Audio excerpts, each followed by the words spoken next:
Welcome back to FHL Community Episodes. Last week we talked about creating a mission right here in our own backyard. And that again, the emphasis is in our own Jerusalem, Judea, Samaria, and to the ends of the earth. And which makes sense logically and also spiritually. So, before we can even, somebody says, I just remember this as I was sharing that, somebody says that charity begins at home, right? And sometimes we look too far to help others. Nothing wrong with that as long as we don't forget that again, charity begins at home. So this time we're going to talk about this is the part two of mission trip in your own backyard. By the way, this is July 2021, and this will be our 17th year celebrating the annual mission trip in your own backyard here in Indianapolis. And you heard some of the stories about how the organization got started, how it continues on year after year, and because of that, it became not just an event. Mission should not be an event.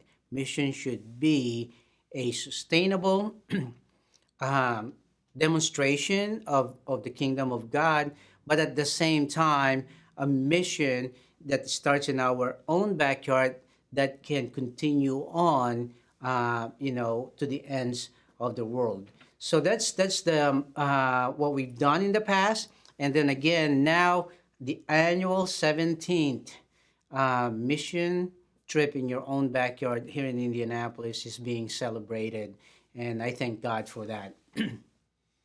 So this time, the part two is a mission trip in your own backyard, creating a missional community. I was just sharing with a friend of mine regarding a mission that Faith, Hope, and Love started back in 2007, and now it's 2021, that we had one area in the north side of Indianapolis, group of churches.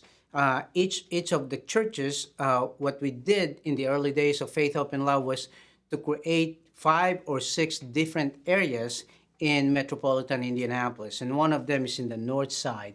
And then this group of churches, after 5 years of associating with Faith, Hope, and Love, they decided that they will do it on their own, which is good because that's what sustainability is all about.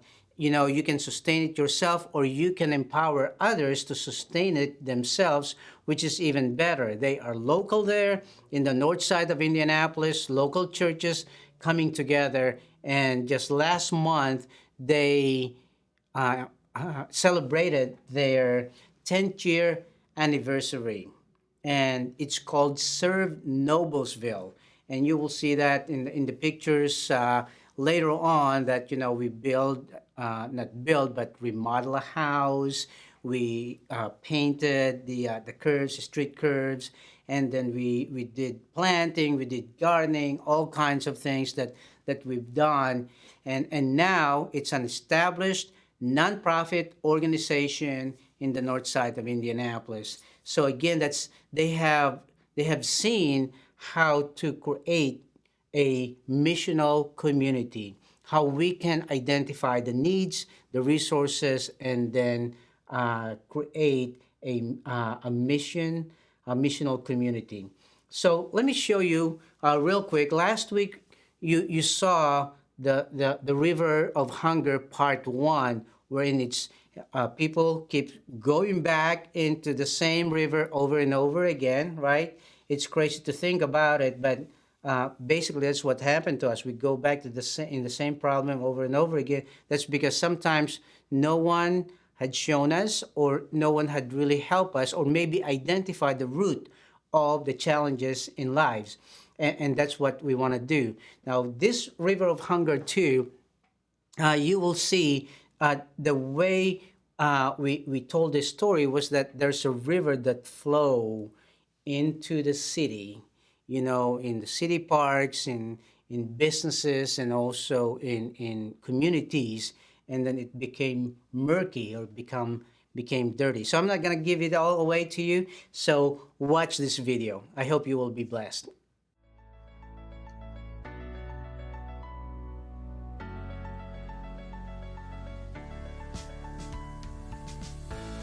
Once upon a time, there was a mysterious river, the River of Hunger.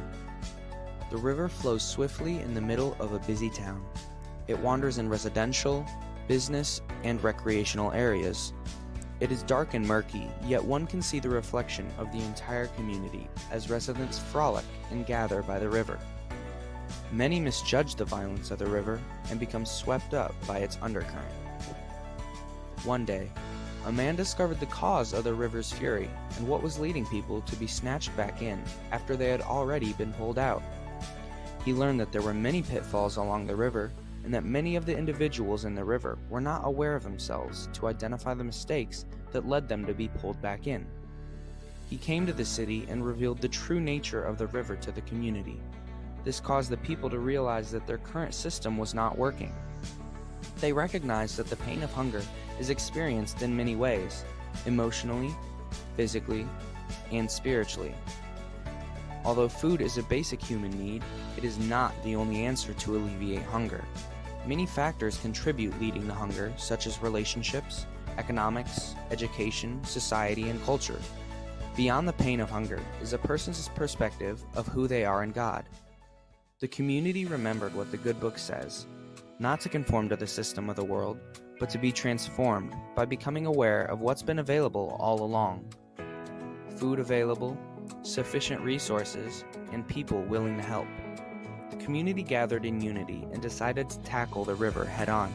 They ran the greedy out of town and worked with the caring, and broke down the silos and erected unity. They worked together to empower the people rather than enable them, and became a generous and loving community. As the community implemented their new programs, the citizens of the city began to work together, and the once murky waters became crystal clear. The river was transformed to be life-giving and continued to flow, impacting other neighborhoods.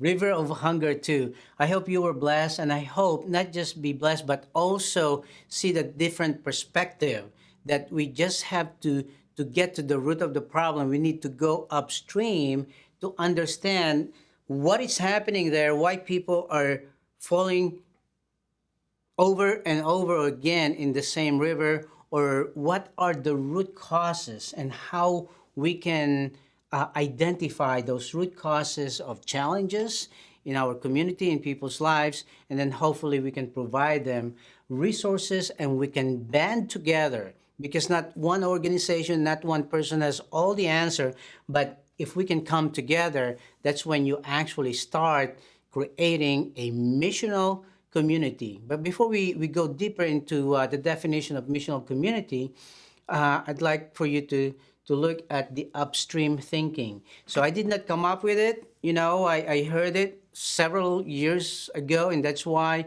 it motivated me to write the River of Hunger videos. And now the upstream thinking.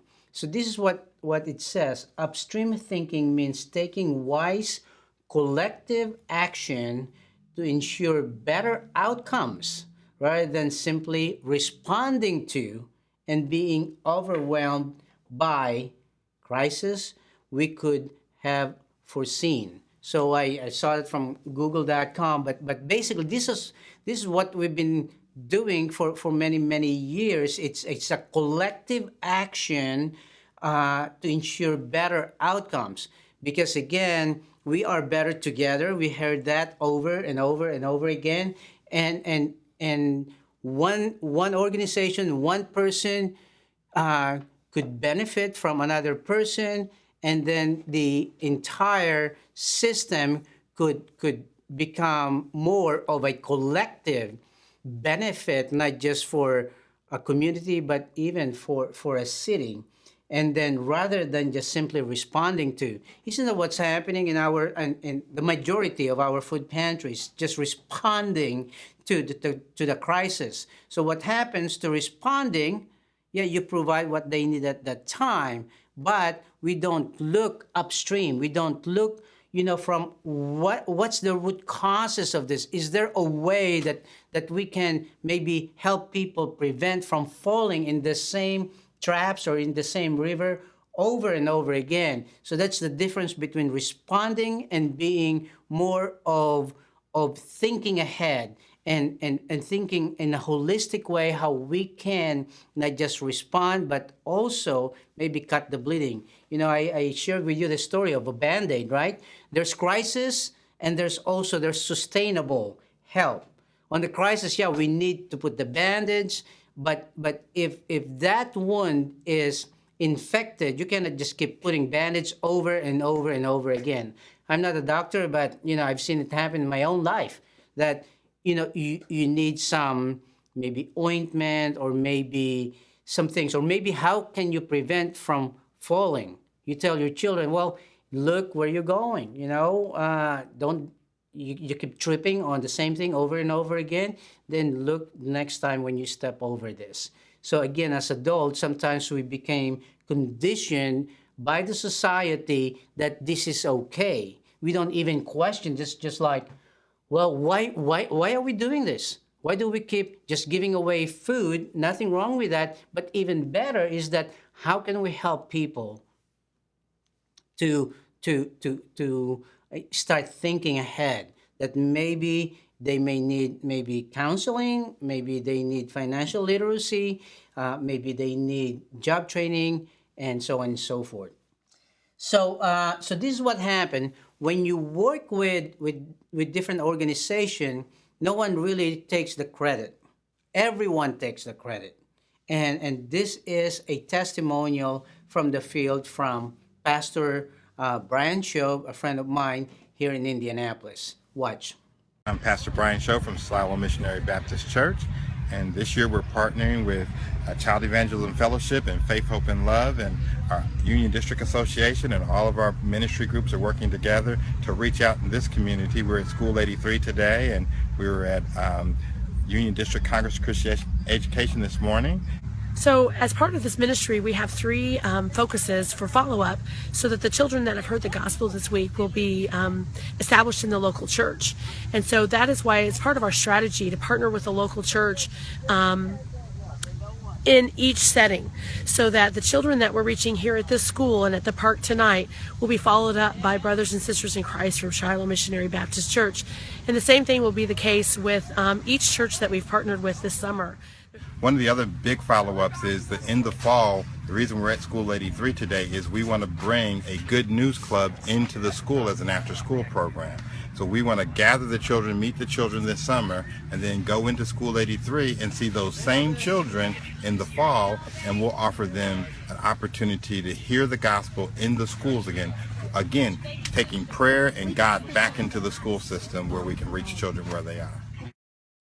Hopefully you were blessed by that. So as you can see, they were the outreach for the children were initiated by three organizations: Child Evangelism, Shiloh Missionary Baptist, even IPS, Indianapolis Public School, and also Faith, Hope, and Love. But many people, not just the students, who were blessed because those who served the students who benefited from the program also benefited, those volunteers also benefited just from helping. So that's so what is a missional community? First of all, is we need to identify the needs. And once we identify the needs, this is how we got started. We didn't really know how to create projects and recruit people and how to fund the projects.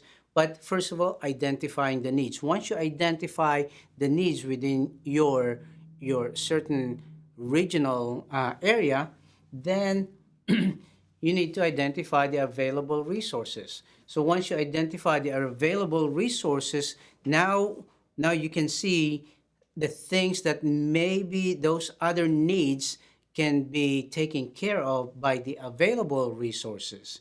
And then once you identify the available resources, then you start creating opportunities.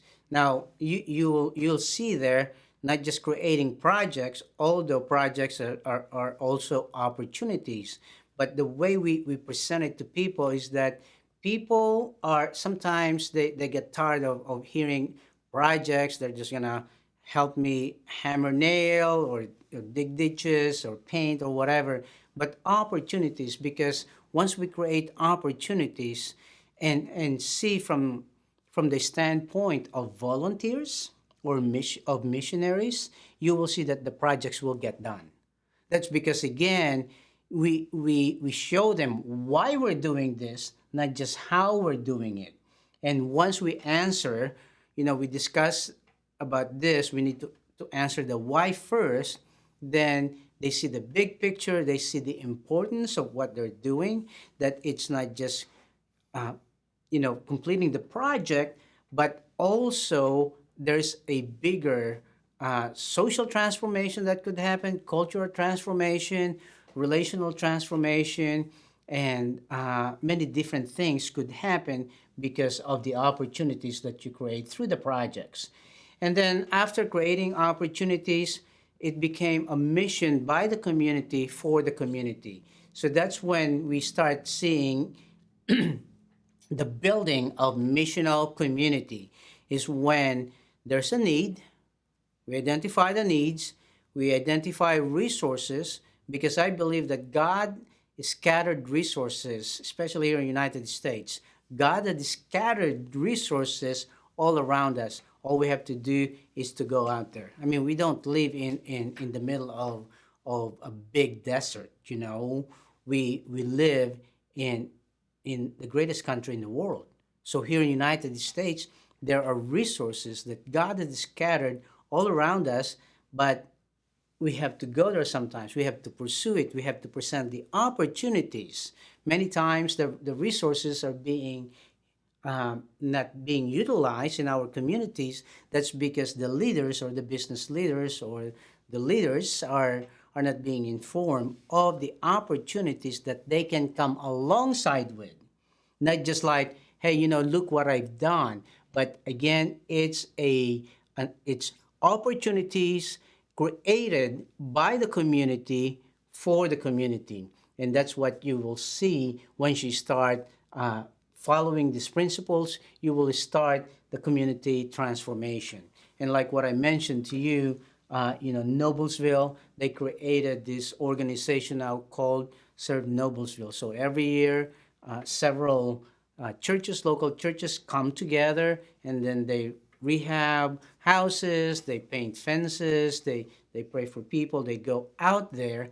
And now, without faith, hope, and love, because we created a sustainable model that, again, no one takes credit. It just happened, and then it's a project, it's an opportunity by the community for the community.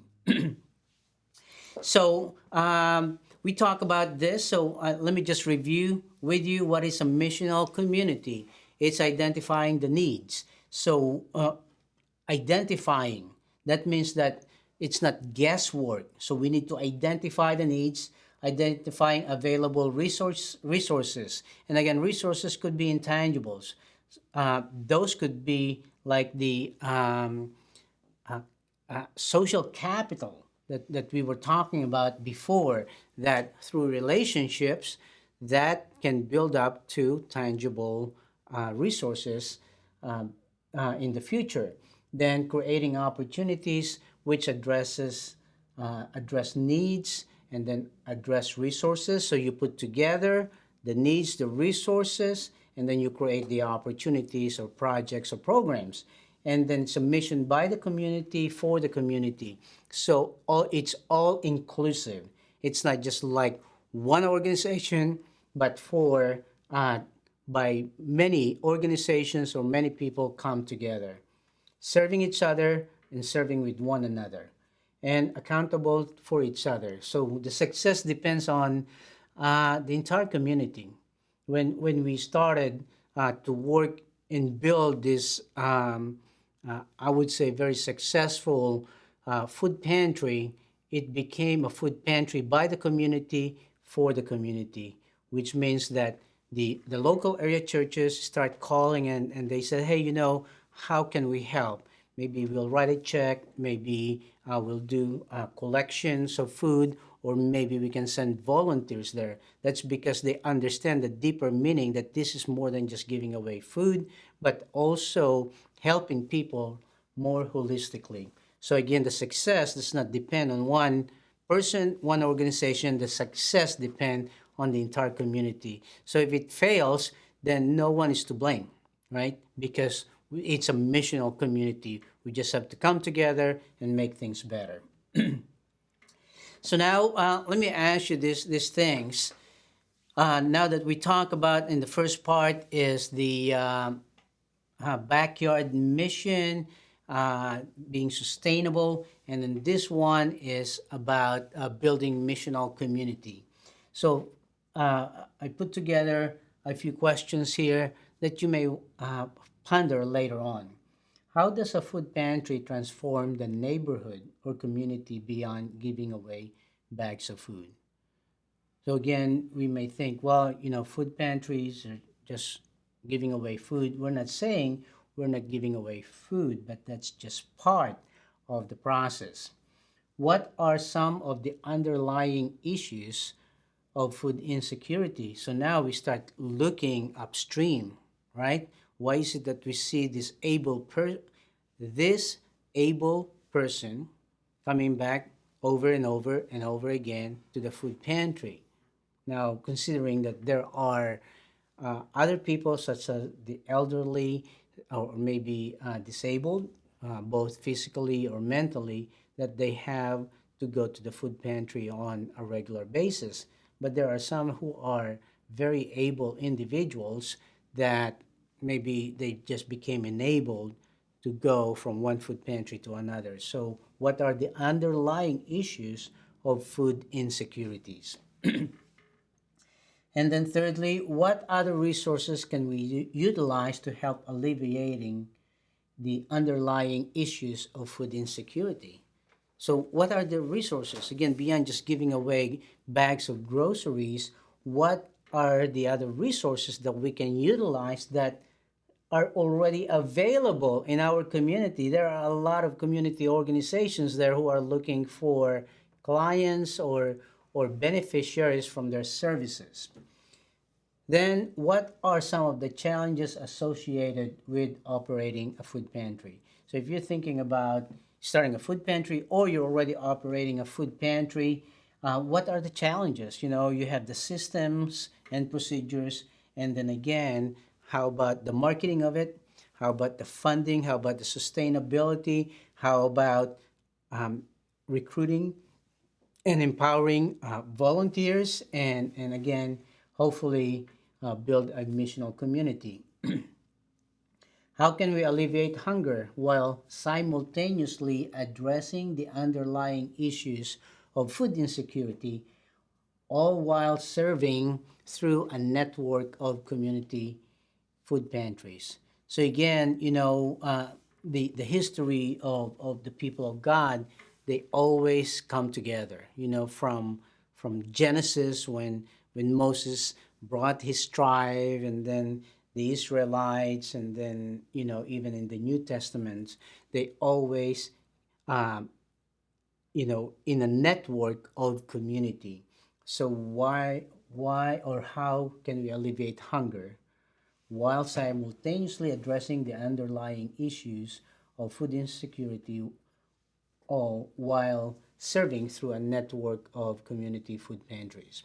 Next is, why is volunteer training and mentoring so pertinent to the effectiveness of a food pantry? So why is it that I shared with you earlier that our number one customers are not the people who are receiving food, but the people giving food? Now, that's a new paradigm for some of us. Some of us may say, well, I thought food pantry exists for those who need food. Yes, that's true. But how can you provide excellent services with dignity to those people who are needing food without good training, mentoring of volunteers? And then lastly, how does investing in volunteers and the people that live in the community help it to flourish? How is it that when we invest in people, actually we reap more? That's because people are the greatest assets in any organization. Yes, we need buildings, or we need transportation, we need food, but at the same time, those things, I'm telling you, those tangible things are going to come when we mentor and train and coach the volunteers, because they see the bigger vision, and now they're the ones, not just you, they're the ones who go out in the community and share the vision. And once the community see the vision and the benefits and the holistic approach of the missional food pantry, then they will come. So again, that's why, how is investing in volunteers very, very important. And that's it. Hopefully you get the picture. In our training, we discuss more about this, but hopefully you get some of the principles of building missional community. And again, remember, you have the power to bring kingdom solutions and resources to the world problems and challenges. And until then, God bless you, and I'll see you at the next FHL community episodes. Watched the news this morning, and we saw that this food pantry drive here is giving away food, and with the economy the way it is, and situation we're currently going through as well, a personal issue, where money is a little tight, so we definitely wanted to take advantage of it, and I'm so glad I did. Had no clue that they were going to have like prayer session, which is, it touched me in a way that I can't even describe, because I needed that prayer in our journey that my husband and I are going through. He was involved in an accident, so we needed that prayer, and the free food we can definitely use. So I'm really glad I took advantage of it, and bless you guys for finding it in your heart to even make something like this happen for us.